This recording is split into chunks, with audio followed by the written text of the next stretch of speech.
ಸಹೃದಯರೆಲ್ಲರಿಗೂ ನಮಸ್ಕಾರ. ನಮ್ಮ ವಿಭಾವ ಯೂಟ್ಯೂಬ್ ಚಾನೆಲ್ಗೆ ತಮ್ಮೆಲ್ಲರೂ ಕೂಡ ಸ್ವಾಗತ. ಇಂದು ಸಿನಿ ಭಾವ ಜಗತ್ತು ಇದರ 52ನೇ ಸಂಚಿಕೆಯನ್ನು ಪ್ರಸ್ತುತಪಡಿಸ್ತಾ ಇದ್ದೇವೆ. ಇಂದಿನ ಸಂಚಿಕೆಯ ವಿಶೇಷತೆ ಒಂದು ವಿಶೇಷವಾದ ಗೀತೆ. ಒಂದಷ್ಟು ಸುಳಿವು ಕೊಟ್ಟರೆ ತಾವು ಊಹೆ ಮಾಡಬಹುದಾ? ಏನಿಲ್ಲ, ಮುಂಜಾನೆ ಸಮಯದಲ್ಲಿ ಮನಸ್ಸಿಗೆ ಒಂದಷ್ಟು ಕಸರತ್ತು ಅಷ್ಟೇ.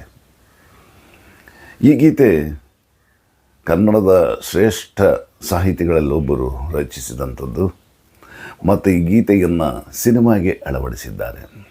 ಆ ಸಿನಿಮಾ 60ರ ದಶಕದಲ್ಲಿ ಬಂತು, ರಾಷ್ಟ್ರ ಪ್ರಶಸ್ತಿಯನ್ನು ಪಡೆಯಿತು. ಈ ಗೀತೆ ಒಂಥರ ಕೇಳ್ತಾ ಇದ್ದರೆ ಬಹಳ ಪ್ರಶಾಂತವಾದ ವಾತಾವರಣ, ಆ ಫೀಲಿಂಗ್ ಬರುತ್ತೆ. ಮತ್ತು ಯಾವುದೋ ಒಂದು ನೀರಿನಲ್ಲಿ ತೇಲ್ತಾ ಹೋಗ್ತಿದ್ದಂಗೆ ನಮಗೆ ಭಾವನೆಗಳು ಬರುತ್ತೆ. ಹಾಗಿದ್ರೆ ಯಾವುದಿರಬಹುದು ಹೇಳಬಹುದಾ? ನಿಮ್ಮ ಊಹೆ ಸರಿಗಿದೆ. 1965ರಲ್ಲಿ ತೆರೆ ಕಂಡ ಮಿಸ್ ಲೀಲಾವತಿ ಸಿನಿಮಾದ್ದು ದೋಣಿ ಸಾಗಲಿ ಮುಂದೆ ಹೋಗಲಿ, ಕುವೆಂಪು ಅವರು ರಚಿಸಿರುವಂಥ ಈ ಗೀತೆ. ದೋಣಿ ಸಾಗಲಿ ಮುಂದೆ ಹೋಗಲಿ, ದೂರ ತೀರವ ಸೇರಲಿ, ಬೀಸುಗಾಳಿಗೆ ಬೀಳುತ್ತಾ ಏಳುತ್ತಾ ತೆರೆಯ ಮೇಗಡೆ ಹಾರಲಿ. ಇದು ನಮ್ಮ ಬದುಕಿಗೂ ಅನ್ವಯಿಸುತ್ತೆ ಅಲ್ವಾ? ದೋಣಿ ಸಾಗಲಿ ಮುಂದೆ ಹೋಗಲಿ, ನಮ್ಮ ಬದುಕು ಒಂದು ದೋಣಿ. ಮುಂದೆ ಹೋಗಲಿ, ದೂರ ತೀರವ ಸೇರಲಿ, ತನ್ನ ಗುರಿಯನ್ನು ಮುಟ್ಟಲಿ. ಬೀಸು ಗಾಳಿಗೆ, ನದಿಯಲ್ಲಿ ಹೋಗ್ತಿರ್ಬೇಕಾದ್ರೆ, ದೋಣಿಯಲ್ಲಿ ಹೋಗ್ತಿರ್ಬೇಕಾದ್ರೆ ಗಾಳಿ ಬರೋದು ಸಹಜ. ಬೀಸು ಗಾಳಿಗೆ ಬೀಳುತ್ತಾ, ಅಲೆಗಳಿಗೆ, ತರಂಗಗಳಿಗೆ, ಗಾಳಿಗೆ ಹೀಗೆ ಹೋಗುತ್ತೆ ಅಲ್ವ, ಏರಿಳಿತಗಳಾಗುತ್ತೆ. ಬೀಳುತ್ತಾ ಏಳುತ್ತಾ ತೆರೆಯ ಮೇಲಿನ ತರಂಗಗಳನ್ನು ದಾಟಿ ಅಲೆಗಳನ್ನು ಹಾರಿ ಮುಂದುವರಿಯಲಿ ಎನ್ನುವಂತಹ ಕವಿಯ ಭಾವನೆ. ಕವಿ ಈ ರೀತಿ ಆಶಿಸ್ತಾರೆ. ಎಂಥ ಅದ್ಭುತವಾದಂಥ ಸಾಹಿತ್ಯ ನೋಡಿ. ಇದನ್ನು ಜಾನಕಿಯವರು ಹಾಡಿದ್ದಾರೆ. ಸಂಗೀತ ಸಂಯೋಜನೆ ಆರ್ ಸುದರ್ಶನಂ. ರಾಮಚಂದ್ರ ರಾವ್ ಅನ್ನೋರು ಕೂಡ ಹಾಡಿದ್ದಾರೆ. ಬಹಳ ಪ್ರಖ್ಯಾತಿ ಪಡೆದಂಥ ಈ ಗೀತೆ ಇವತ್ತಿಗೂ ಕೂಡ ಎಲ್ಲರ ನಾಲಿಗೆಯಲ್ಲಿ ನಲಿತಿರುತ್ತೆ. ಈ ಸಿನಿಮಾ ಕಥೆಯನ್ನು ಕೊರಟೆ ಶ್ರೀನಿವಾಸರಾವ್ ಅವರು ಬರೆದಿದ್ದಾರೆ. ಆ ಕಾಲದಲ್ಲೇ ಆಧುನಿಕ ಈ ಸಮಾಜದಲ್ಲಿ ಹೆಣ್ಣಿನ ಪಾತ್ರ ಏನು, ಸ್ವಾಭಿಮಾನಿಯಾಗಿ ಹೇಗೆ ಹೆಣ್ಣು ಇರೋದಕ್ಕೆ ಬಯಸ್ತಾಳೆ, ಈ ಒಂದು ವಿಷಯವನ್ನು ಕೇಂದ್ರವಾಗಿಟ್ಟುಕೊಂಡು ರಚಿಸಿದಂಥ ಈ ಒಂದು ಕಥೆ ಭಾಳ ಹೆಸರು ಮಾಡ್ತು. ರಾಷ್ಟ್ರ ಪ್ರಶಸ್ತಿಯನ್ನು ಕೂಡ ಗಳಿಸ್ತು. ಇನ್ನೊಂದು ವಿಶೇಷ ಅಂತಂದರೆ ನೋಡಿ, ಈ ಹಾಡನ್ನು ಸಂಗೀತ ಸಂಯೋಜನೆ ಹೇಗೆ ಮಾಡಿದ್ದಾರೆ ಅಂತ ಹೇಳಿದ್ರೆ, ಆ ದೋಣಿಯಲ್ಲಿ ಹೋಗ್ತಿದ್ದಾಗ, ಆ ಹುಟ್ಟನ್ನು ಹಾಕಬೇಕಾದಾಗ ಇರುವಂಥ ಆ್ಯಕ್ಷನ್ ಏನಿದೆ, ಅದು ಕಲರವ, ನೀರಿನ ಕಲರವ ಏನಿರುತ್ತೆ, ನೀರಿನಲ್ಲಿ ಹೋಗ್ಬೇಕಾದ್ರೆ ನೀರಿನ ಕಲರವ, ಆ ಸದ್ದು ಏನಿರುತ್ತೆ, ಇವೆರಡನ್ನೂ ಆಧಾರವಾಗಿಟ್ಕೊಂಡು ಅಲ್ಲಿ ಸಂಗೀತ ಸಂಯೋಜನೆ ಮಾಡಿದ್ದಾರೆ. ಅದಕ್ಕೆ ಟೊಂಗ್ ನೋಡಿ ಈ ಥರ ಬರುತ್ತೆ. ಅದೇ ರೀತಿ ದೋಣಿಯಲ್ಲಿ ಪ್ರಯಾಣ ಮಾಡ್ತಿದ್ದಾಗ ಆ ಒಂದು ಹಿನ್ನೆಲೆ ಇಟ್ಕೊಂಡು ರಚಿಸಿದಂಥ ಗೀತೆಗಳು, ಹಾಡಿದಂಥ ಹಾಡುಗಳು ಸಾಕಷ್ಟಿವೆ. ಕಾಳಿಂಗರಾಯರದು ಹಳೆಯ ಹಾಡು, ಅಳುವ ಕಡಲೊಳು ತೇಲಿ ಬರುತ್ತಲಿದೆ ಗೆಯ ಹಾಗಿದೋ ಅಂತ ಬರುತ್ತಲ್ಲ, ಅದರಲ್ಲೂ ಅಷ್ಟೇ. ಹೀಗೆ ಆ ಒಂದು ಪರ್ಯಾವರಣ, ಆ ಒಂದು ಪರಿಸರ, ಆ ಒಂದು ಹಿನ್ನೆಲೆ, ದೋಣಿಯಲ್ಲಿ ಹೋಗಬೇಕಾದ್ರೆ ಯಾವ ತರಹ ಇರುತ್ತೆ ಒಂದು ಕಲ್ಪನೆಯನ್ನು ಕೊಡೋದಕ್ಕೆ, ಅದೇ ರೀತಿಯಲ್ಲಿ ಸಂಗೀತ ಸಂಯೋಜನೆ ಎಷ್ಟು ಚೆಂದ ಕಾಣಿಸಿದ್ದಾರೆ ನೋಡಿ. ಜಲ್ಲಲ್ಲ ಜಾಲಿ, ಈ ರೀತಿ. ಅದು ಅಷ್ಟೇ ವಾಲ್ಮೀಕಿ ಸಿನಿಮಾದಲ್ಲಿ ಮಾಡಿದ್ದಾರೆ. ಅಂದರೆ ದೋಣಿಯಲ್ಲಿ ಹೋಗ್ತಿದ್ದಾಗ, ಪಯಣಿಸುತ್ತಿದ್ದಾಗ ಬರುವ ಕಲ್ಪನೆ ಅದೇ ಬೇರೆ, ಆ ಒಂದು ಪರಿಸರವೇ ಬೇರೆ.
ಬಂಧುಗಳೇ, ಇದುವರೆಗೂ ದೋಣಿ ಸಾಗಲಿ ಮುಂದೆ ಹೋಗಲಿ ಈ ಗೀತೆಯ ಹಿನ್ನೆಲೆ ಈ ಒಂದು ವಿಚಾರವಾಗಿ ಕೆಲವು ವಿಷಯಗಳನ್ನು ಹಂಚಿಕೊಂಡ್ವಿ.